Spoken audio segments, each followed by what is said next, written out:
요한복음 13장 9절부터 17절까지의 말씀 우리 한 절씩 교독하면서 읽도록 하겠습니다. 요한복음 13장 9절부터 17절 말씀입니다. 시몬 베드로가 이르되 주여 내 발뿐 아니라 손과 머리도 씻어 주옵소서.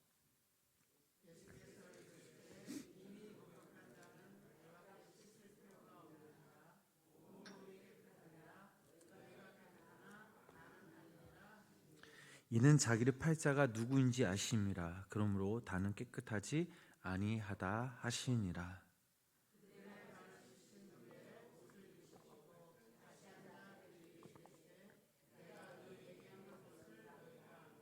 너희가 나를 선생이라 또는 주라 하니 너희 말이 옳도다. 내가 그러하다.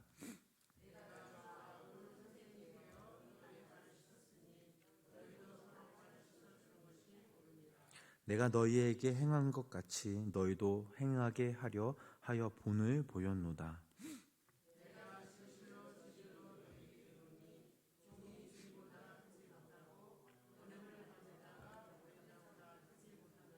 우리 함께 읽겠습니다. 너희가 이것을 알고 행하면 복이 있으리라. 아멘. 오늘도 살아계신 하나님의 은혜와 사랑이 우리 성도님 삶 가운데 함께 하시길 주님의 이름으로 간절히 축원합니다. 성경에서 예수님이 강조하신 것 중 하나가 있다면 그것은 바로 겸손입니다. 마태복음 11장 28절부터 29절 말씀을 보면 이런 말씀이 있습니다. 우리 이 말씀 함께 읽어보도록 하겠습니다. 수고하고 무거운 짐진 자들아 다 내게로 오라. 내가 너희를 쉬게 하리라. 나는 마음이 온유하고 겸손하니 나의 멍에를 메고 내게 배우라. 그리하면 너희 마음이 쉼을 얻으리니. 아멘. 자, 예수님은 내가 겸손하기만 하거나 온유하기만 한다고 말씀하신 것이 아니라 겸손하고 동시에 온유함으로 너희는 내게 와서 배우라라고 말씀하셨습니다. 예수님이 겸손하지 않으셨다면 지혜와 이 생명의 말씀을 온전히 품고서 주님의 일을 과연 감당하셨을까요? 만약 예수님께서 온유하지 않으셨다면 어찌 당신의 희생과 섬김으로 십자가의 그 사랑을 보이셨을까요? 예수님이야말로 진정 겸손 그리고 온유의 분이셨습니다. 또한 겸손은 낮은 곳, 비어 있는 곳을 의미합니다. 그 겸손한 그 마음 가운데 지혜의 말씀을 담을 수 있습니다. 예수님은 늘 겸손하셨기에 지혜의 말씀과 생명의 말씀을 또한 선포하셨습니다. 이사야 선지자가 이런 고백을 하였습니다. 이사야 29장 19절의 말씀을 읽어보면 겸손한 자에게 여호와로 말미암아 기쁨이 더하겠고 사람 중 가난한 자가 이스라엘의 거룩하신 이로 말미암아 즐거워하리니. 겸손한 자의 그 낮고 비어있는 이 마음에는 언제나 여호와의 그 진리의 말씀이, 그 진리와 생명과 기쁨, 사랑이 흘러내릴 수 있습니다. 겸손한 마음을 가진다라는 것은 외적으로 신분을 의미하는 것이 아닙니다. 누구보다 높고 신분의 사람일지라도 얼마든지 겸손할 수 있습니다. 또한 겸손이 낮고 비어있는 그 마음을 지녔다고 해서 매사에 더 적극적이거나 일을 하는 데 있어서 분명히 매듭지지 못해 결과가 늘 부정확하다면 그 사람마저 겸손한 것은 아닙니다. 겸손은 분명 진리를 품고 있는 사람이기에 그 진리의 능력에 힘입어 매사에 최선을 다하며 능률적으로 효율적으로 일을 하는 사람입니다. 그렇다면 온유는 무엇을 말하는 걸까요? 겸손한 자가 온유한 자가 되고 온유한 자는 곧 겸손한 사람을 말하고 있습니다. 우리가 흔히 온유하다라고 하면 물렁 빠진 성품, 무능함 이런 의미가 전혀 아닙니다. 평소에는 정말 순해 보이지만 이것이 진리다 하면 그것을 위해서 누구보다 더 적극적으로 자신의 모든 능력과 의지, 결단을 쏟아붓는 사람, 이런 사람이 바로 온유한 사람입니다. 겸손이라는 것이 자기를 낮추고 비우는 자세도 중요하지만 무엇보다 그리스도인들에게 이 겸손은 온전히 자신을 주님께 맡김으로 나를 비우고 오직 주님만을 채우며 예수님께서 자식에게 무엇을 행하시길 맡기시든 온전히 순종함으로 주님께 자신을 맡기는 것이 바로 진정한 겸손이라는 사실입니다. 오늘 본문 말씀을 우리가 읽어보면 참된 겸손이 무엇인지 잘 보여주고 있습니다. 예수님은 죽음을 앞두고 계셨습니다. 사랑하는 제자들과 함께 마지막으로 만찬을 가지셨습니다. 예수님은 갑자기 겉옷을 벗고 수건을 허리에 두르신 다음 제자들 앞에서 무릎을 꿇고 제자들의 그 발을 씻기 시작하셨습니다. 마침내 베드로의 그 무릎 앞에서 발을 씻기려고 하자 베드로는 주님을 만류합니다. 어쩌면 그것은 당연한 만류였습니다. 남의 발을 씻어주는 것은 아랫사람이나 종이 해야 할 일이었기 때문입니다. 특별히 랍비가 제자들의 발을 씻겨주는 경우는 거의 없었습니다. 베드로가 예수님께 말하죠. 주님, 제 발을 씻길 수 없습니다.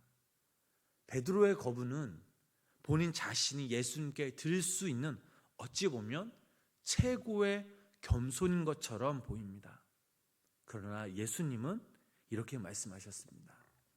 베드로가 이르되 내 발을 절대로 씻지 못하시리라. 예수께서 대답하시되 내가 너를 씻어주지 아니하면 네가 나와 상관이 없느니라 라고 말씀하십니다. 예수님께서는 이 베드로의 거부를 겸손이라고 칭찬하지 않으셨습니다. 예수님께서 하시려는 것을 거절하는 것은 겸손이 아니라 오히려 교만이었기 때문입니다. 그래서 예수님은 베드로에게 내가 너를 씻기지 아니하면 네가 나와 상관이 없다라고 말씀하셨습니다. 예수님께서 하시는 그 일에 자신 스스로를 못 맡긴다면 이것은 예수님과 전혀 무관한 사람이기 때문입니다. 그 말을 들은 베드로가 다시 이렇게 말하죠. 시몬 베드로가 이르되 주여 내 발뿐 아니라 손과 머리도 씻어 주옵소서. 이제 예수님께서 행하시는 일을 거부하는 것이 아닌 교만이라는 사실을 깨닫는 이 베드로는 이제 자신의 모든 것을 예수님께 의탁하였습니다. 여러분 생각해 보시기 바랍니다. 예수님이 여러분들의 발을 씻겨주신다면 이것이 얼마나 큰 기쁨이요 큰 축복이겠습니까? 지금 왜 예수님께서 제자들의 발을 씻겨주고 계십니까? 예수님의 그 은총을, 기쁨과 그 축복을 그들에게만 부어주시려고 하신 것이 절대로 아니죠. 요한복음 14장 15절, 본문 14절 15절 말씀을 우리 다시 한번 우리 함께 읽어보도록 하겠습니다. 내가 주와 또는 선생이 되어 너희 발을 씻었으니 너희도 서로 발을 씻어주는 것이 옳으니라. 내가 너희에게 행한 것 같이 너희도 행하게 하려 하여 본을 보였노라. 아멘. 예수님께서 제자들에게 특별하게 은총과 섬김의 모습을 보이신 것은 그 은총과 그 섬김을 통해 너희들도 이 땅에서 사람들을 사랑하며 섬기며 살려는 그런 예수님이 귀한 참뜻이 이곳에 담겨져 있기 때문입니다. 너희들을 하나님의 그 진리의 말씀, 생명의 말씀을 전하고 그들은 진정 하나님의 사람으로서 세워주시기 위함이었습니다. 사도 베드로 역시 그의 인생을 보면 늘 자신만을 생각하였습니다. 어찌 보면 겸손한 사람인 것 같았으나 그러나 베드로는 자신을 부인하였고 진정 예수님의 그 사랑을 깨닫고 난 뒤 그는 겸손과 온유의 사람, 섬김의 사람으로서 참된 그리스도인이 될 수 있었습니다. 여러분, 모세를 한번 생각해 보시기 바랍니다. 미디안 광야에서 양을 치던 한 모세는 어느 날 주님이 이 모세 앞에 나타나셔서 하나님의 일꾼으로, 하나님의 사람으로 사용하길 원하셨지만 모세는 단연코 거절하였습니다. 그 이유가 무엇입니까? 자신을 부여주신 이 하나님의 능력보다는 자신의 능력을 먼저 생각했기 때문입니다. 자신의 능력과 성품으로는 도저히 하나님의 사람이 될 수 없다라는 것을 그 스스로 너무나 잘 알고 있었습니다. 이런 마음이 있었기에, 하나님에 대한 이 겸손이 없었기에 그는 순종할 수가 없었습니다. 그러나 진정 그가 하나님을 만나고 그가 하나님의 사람으로서 하나님 앞에 철저히 겸손의 사람으로 변화되기 시작합니다. 하나님께서 모세를 단지 개인적으로 선택하셔서 그를 일꾼으로 삼으신 것이 절대 아니죠. 모세를 통하여 애굽에서 노예살이하는 수많은 이스라엘 백성들을 바로 구원하시기 위함이었습니다. 하나님의 계획을 알았던 이 모세는 철저히 하나님의 그 겸손함으로 나아갔습니다. 그렇게 자기 인생을 하나님께 믿고 맡겼다니 마침내 이스라엘 백성들이 출애굽하는 놀라운 기적을 행할 수 있었습니다. 사랑하는 우리 성도 여러분, 모세와 베드로, 이들은 하나님을 만난 후 겸손의 사람, 온유의 사람으로 변화되었습니다. 여기에 계신 성도님들과 저 역시 하나님께서 만나 주셨음을 믿으시기를 바랍니다. 하나님께서 만나 주시지 않고 우리를 선택하지 않으셨다면 우리는 이 새벽 이 자리에 앉을 수 없었습니다. 어찌 보면 이 모든 것이 하나님의 섭리요, 하나님의 은혜라는 사실입니다. 그렇다면 왜 하나님께서 우리에게 당신의 귀한 그 사랑과 은총과 축복을 부어주셨을까요? 우리만 높이시려는 하나님의 계획이 있으셔서가 아닙니다. 하나님의 그 사랑과 은총을 깨달은 바로 우리 모두가 더더욱 이 세상을, 이 사람들을 섬기며 사랑하며 그들을 구원케 하시려는 하나님의 귀한 뜻, 하나님의 일꾼으로 세우시려는 하나님의 그 계획이 바로 여기 모인 우리들 가운데 있기 때문입니다. 그러나 실제 우리의 모습을 보면 어떻습니까? 하나님께 겸손함과 온유함으로 나아가고 계십니까?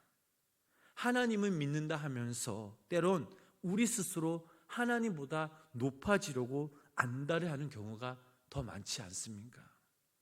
우리의 주인 대신, 우리의 삶의 목적 대신 예수님을 그 전하기 위해 세상으로부터 우리가 핍박받을 것만 우리는 세상과 늘 놀아나면서 칭찬을 받으려고 하진 않았습니까?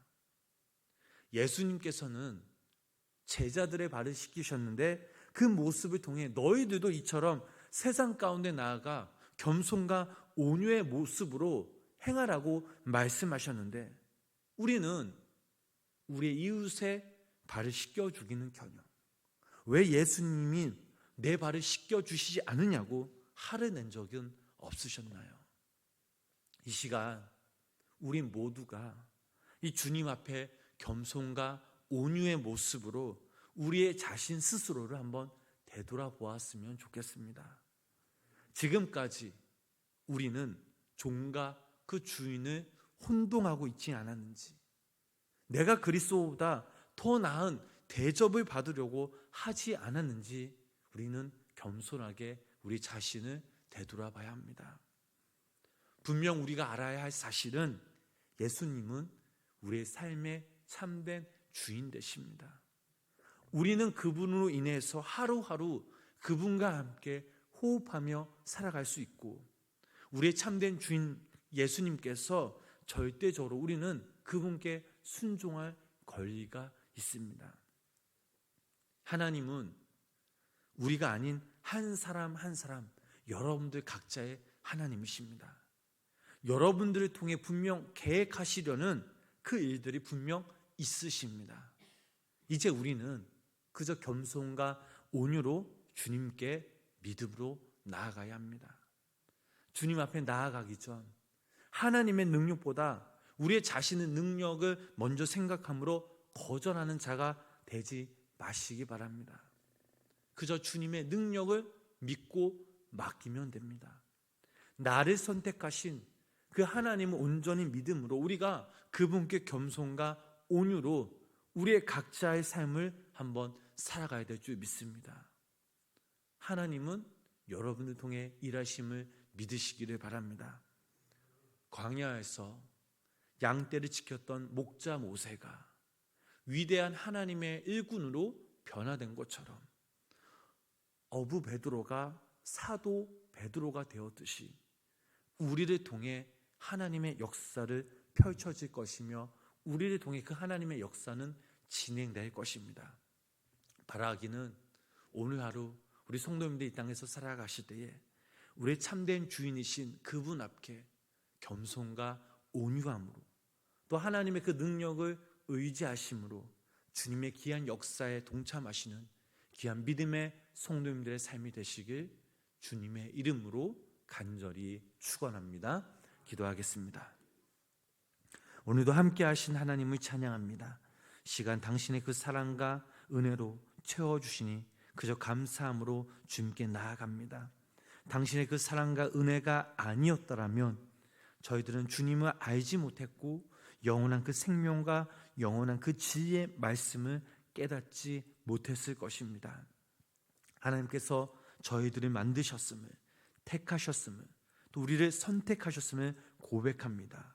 무엇보다 우리를 사랑하시되 끝까지 사랑하신 주님의 그 마음을 이제 아오니 이제는 우리가 그 주님의 마음을 깨달아 우리에게 맡겨주신 귀한 그 사명 능히 잘 감당할 수 있도록 주님 앞에 항상 겸손과 온유의 사람으로서 또 믿음의 사람으로서 살아가게 하여 주시옵소서.